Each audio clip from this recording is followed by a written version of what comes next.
about them in terms of industrial design. The Xperia Z2 very much looks like the original Z1. However, the screen is now 5.2 inches. It keeps the same footprint, but the screen is larger. And the really big upgrade with the display is a new live color LED IPS screen. So the viewing angles are much improved, and Sony actually claims that this is the widest color palette of any mobile devices. This applies for both the Xperia Tablet Z2 and the Xperia Z2 smartphone. It is very impressive. I've asked Sony, they said that it's an even wider color gamut than Apple's iPad and iPhone. So that's quite cool and impressive. The camera is still the same 20.7 megapixel sensor as we've seen on the Z1. Quite a powerful camera, but Sony has added 4K video recording to it.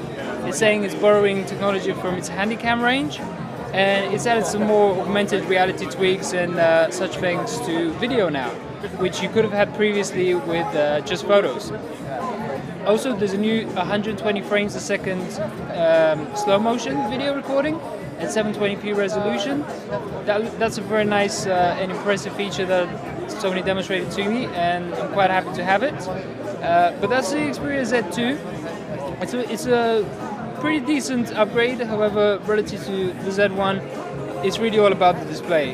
It's still a quad-core Snapdragon, now it's 801 processor, but really it isn't that much of a big leap. And it ships with Android 4.4 in March. Now, moving on to the Xperia Z2 tablet, again, it's very impressive in terms of the display. It's Full HD, 1920 by 1200, I believe. But it's those live color LEDs and the IPS display that really mark the difference between this and the original Z tablet from Sony. And also the thinness. This is a 6.4 millimeter thin tablet, which makes it one of the thinnest. It's certainly the thinnest that is waterproof. The Xperia Z2 smartphone is waterproof as well, naturally. Unlike the Xperia Z2, this is glass on the front but doesn't have glass on the back. It's actually quite a grippy matte surface. You can have it in black or in white. It feels very good to the touch, and it's extremely thin and light. This is thinner than the iPad Air, even though it's pretty much the same size at 10.1 inches. And physically, it's a very impressive device. It also has dual front-firing stereo speakers. This is something Sony calls S4 surround sound, and it has new digital noise cancelling technology, which works with bundled headset, which comes with both the Xperia Z2 and the Xperia Z2 tablet. Other than that, this also ships with Android 4.4. It also has a Snapdragon 801 processor. The only difference really between this and the smartphone is that it has an 8 megapixel camera rather than the 20 megapixel one. And you have a very subtle Sony skin on here. It's almost entirely stock Android.